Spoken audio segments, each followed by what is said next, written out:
नमस्कार, मेरा नाम पूनम भार्गव है और नैनीताल की सैर करते हुए हम यहाँ पर बाबा श्री नीम करोजी महाराज जी के धाम पहुँच चुके हैं, जहाँ पर भक्तों के आप देख सकते हैं तो कतार लगी हुई है।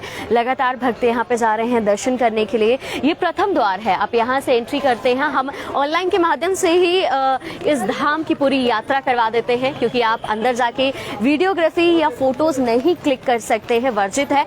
पूरी तरीके से बैन लगाया हुआ है। तो ये प्रथम द्वार है जहाँ पे श्रद्धागण भक्तगण यहाँ से अपनी इस यात्रा की शुरुआत करते हैं और प्रसाद बाहर ले जाते हैं। पूरी बाहर मार्केट है, जो भी टूरिस्ट आता है, खान पीन है या रेस्टोरेंट में उन्होंने खाना खाना है, कुछ भी है तो बेसिक सामान आपको बाहर मिल जाएगा। प्रसाद के बाद आप प्रथम द्वार से एंट्री करते हैं तो यहाँ से आप जाते हैं, आप यहाँ पे अपने शूज रिमूव करते हैं। जिसके बाद आप जब वो द्वार दिख रहा होगा आपको, आप उस द्वार पे जाएंगे तो उसके बाद से आपके फोन वगैरह सब बंद हो जाते हैं।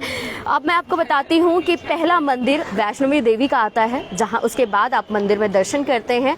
उसके बाद आप भगवान शिव के दर्शन करते हैं, जिसके बाद आप लक्ष्मी जी और विष्णु जी के दर्शन करते हैं। उसके बाद स्वयं हनुमान जी की मूर्ति वहाँ पे विराजमान है, जहाँ पे आप दर्शन करते हैं। उसके बाद ही राइट साइड में नीम करोली बाबा का स्थान है, उनकी मूर्ति वहाँ पे स्थापित की गई है।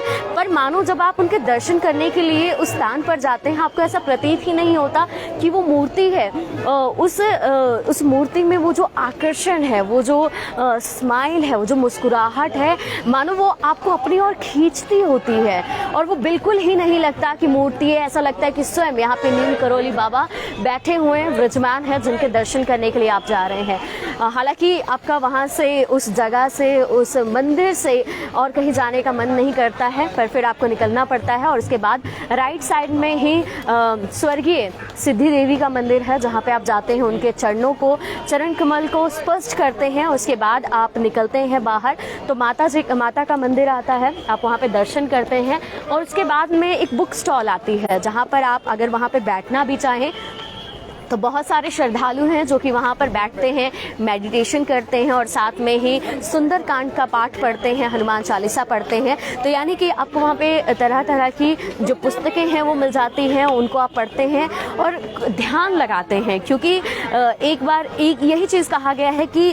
ध्यान लगाइए और अपने आप से मिलिए। तो आपको यहाँ की स्टोरी के बारे में बताओ, इनके इतिहास के बारे में बताओ, तो बहुत सारी कहानियाँ हैं जो यूट्यूब पर भी मिल जाएंगी, फेसबुक पर भी मिल जाएंगी, यानी कि सोशल मीडिया पे मिल जाएंगी। आप पढ़ते भी होंगे। जैसे कि यहाँ की बहुत मशहूर कहानी है कि एप्पल के जो फाउंडर थे, जब वो बिल्कुल हताश थे अपने जीवन से, तो वो इस धाम में आते हैं। उसके बाद उनका बिजनेस, उनकी पर्सनल लाइफ, उनका मेडिटेशन जो होता है, क्योंकि सारा आकर्षण एक जगह फोकस हो जाता है। उसके बाद जो अपने वो बिजनेस में ग्रोथ करते हैं, लाइफ में ग्रोथ करते हैं, उन्होंने ही सजेशन दिया था, सुझाव दिया था फेसबुक के ऑनर को, मार्क जुकरबर्ग को, जो कि यहाँ पर आते हैं जब वो अपनी डावाडोल स्थिति में होते हैं करियर की। उसके बाद यहाँ पर आने के बाद वो मुकाम हासिल करते हैं और उसी फेसबुक के जरिए आप मुझे देख रहे हैं। आप एक जगह रहकर भी पूरे संसार की, पूरे दुनिया का भ्रमण कर लेते हैं। खैर, ऐसी बहुत सारी कहानियां हैं। इनके बारे में ये भी कहा जाता है कि एक बार ये अपने किसी भक्त के घर गए, नीम करोली बाबा अपने भक्त के घर गए, वहाँ पर उन्होंने सारी रात अपनी बिताई और उनको कहा कि जो भी रूखा सूखा है वो खिला दिया जाए, चादर दे दी जाए। चादर दी जाती है उनको और उसी चादर में रात भर वो कराहते रहते हैं, वो तड़पते रहते हैं। हालांकि जो भक्त हैं, जो वहाँ पे परिजन थे, वो उनको उठा नहीं पाते थे, क्योंकि एक व्यक्ति को, वो भी बाबा को ऐसे सोते हुए उठाना वो अपमान समझे, जिसके कारण नहीं उठा पाते हैं। हालांकि वो सुबह पूछते हैं कि आप रात भर कराते रहे, वो दर्द की पीड़ाएं जो आप सह रहे थे वो हमें भी महसूस हो रही थी।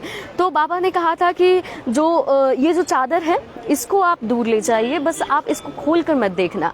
हालांकि अब ये आदेश भी समझ लीजिए और भक्ति भाव भी समझ लीजिए कि वो उस चादर को खोलना तो चाहते हैं कि क्या था इसमें जिसकी वजह से बाबा पूरी रात कराते रहे, पर वो नहीं खोलते हैं। और फिर कुछ महीने बाद जब उनका बेटा घर लौट के आता है, बेटा जंग में था, फिर वो बताता है कि एक समय ऐसा आया जब मेरे साथी सारे ही उस युद्ध में शहीद हो गए और मेरे पे भी गोलियां लगातार चलती जा रही थी, पर वो गोलियां अदृश्य हो जा रही थी, पता नहीं वो कहाँ जा रही थी। मैं उनसे बिल्कुल सुरक्षित रह रहा था, हालांकि वो बिल्कुल आसपास ही चल रही थी, शूट हो रहा था। तो तब परिजन को एहसास होता है कि ये वही रात थी जिस दिन बाबा कहरा रहे थे उस कंबल में, और उसी दिन वो युद्ध चल रहा था। तो ऐसी बहुत सारी जो कहानियाँ, उसके बाद जब आप यहाँ की बात करते हैं, बुक स्टॉल जाते हैं तो आपको तरह तरह की बुक्स मिलती हैं। और ये बुक देखिए, श्री बाबा नीम करौरी जी महाराज, ये बुक है। ये इस बुक में इनका पूरा सारांश दिया गया है, जीवन के बारे में बताया गया है, और इसी बुक में उनकी जो भी शिक्षाएं हैं, किस तरीके से लोगों में वो विचर रहे थे, वो सारी चीज़ें बताई गई। और इसी बुक में पहला छाया चित्र लिया गया है, पहली फ़ोटो ली गई है। जो पहली फ़ोटो ली गई थी बाबा की, वो भी इसमें प्रकाशित की गई है। तो मैं अगर आपको दिखाऊं तो पहला जो छाया चित्र था उसकी फ़ोटो है यहाँ पर। ये है बाबा जी का जो पहला छाया चित्र लिया गया था, वो इस बुक में पब्लिश किया गया है। इनके पूरे जीवन का परिचय दिया गया है। तो इसी बुक में ये भी बताया गया है कि जो अलग अलग धाम बनवाए थे, क्योंकि लोगों की आस्था है कि नीम करौली बाबा हनुमान जी के अवतार थे।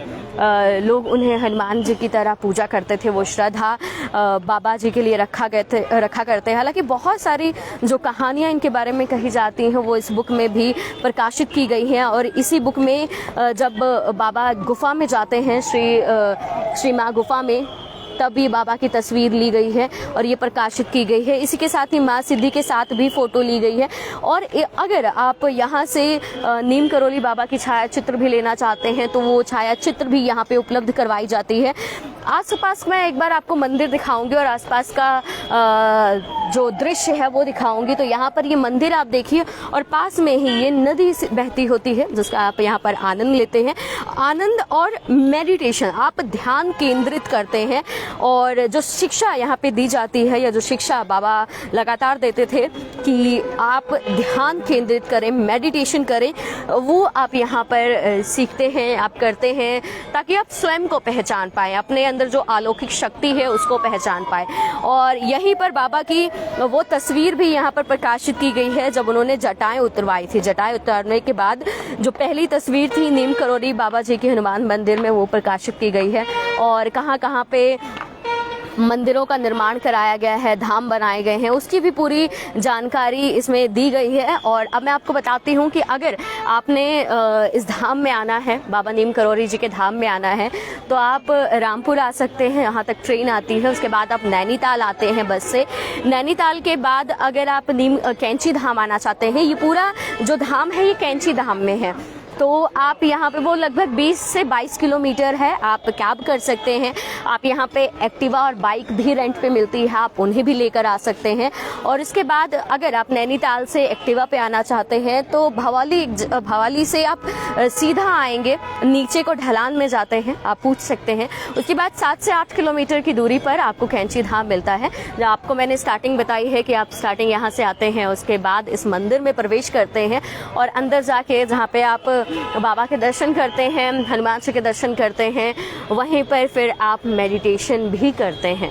तो ये था पूरे इस धाम के बारे में। उम्मीद है कि अगर आपको यहाँ पर आना है या आप यहाँ पर आना चाहते हैं तो आपको विस्तृत जानकारी मिल चुकी होगी। और अगर आप किसी कारणवश यहाँ पर नहीं पहुँच पा रहे हैं तो ऑनलाइन के माध्यम से आप दर्शन भी कर चुके होंगे। बहुत बहुत शुक्रिया। साथियों, हम थे कैंची धाम में और कैंची धाम में चंडीगढ़ निवासी पूनम जी से मुलाकात हुई। ये प्रोफेशनल काम करती हैं यूट्यूब पर। आप इनके यूट्यूब पर जाकर के बहुत सारी जानकारियाँ प्राप्त कर सकते हैं। मैं अनुरोध करूँगा कि ये अपने यूट्यूब का एक लिंक आपको बताएं। जी, मैं जर्नलिस्ट हूँ और मैं इस तरीके की वीडियोस भी बनाती रहती हूँ जब भी मुझे कभी भी मौका मिलता है कहीं भी जाने का। तो आज मैं कैंची धाम आई हुई थी, इससे पहले मैं नैनीताल में थी, तो वहाँ पे मैंने विस्तृत जो वीडियो बनाई हुई है वो रिकॉर्ड किया हुआ है। उनको मैं, मेरा यूट्यूब चैनल है, पेज है, जिस पे मैं बस मैं चाहती हूँ कि जो चीज़ें मैं देख रही हूँ उसको मेरे जो नज़दीकी गण हैं वो देख पाए। तो अगर आप ये भी जानकारी देखना चाहते हैं, आप ये वीडियो देखना चाहते हैं, तो मेरे चैनल का नाम है the Bhargav show, THE Bhargav BHARGAV show SHO। आप यहाँ पे जाकर सब्सक्राइब भी कर सकते हैं। और सारे लिंक भी हैं, लखनऊ के बारे में भी है, लखनऊ के जो अलग अलग इतिहास हैं, मॉन्यूमेंट्स हैं, उनके बारे में बताया हुआ है। नैनीताल के बारे में बताया हुआ है। और फेसबुक पे मेरा पेज है पूनम भार्गव के नाम से, जहाँ पर आप मेरी वीडियोस देख सकते हैं। बहुत बहुत शुक्रिया आप लोगों का और आपका भी। आपने ये कीमती समय निकाला, बहुत बहुत धन्यवाद।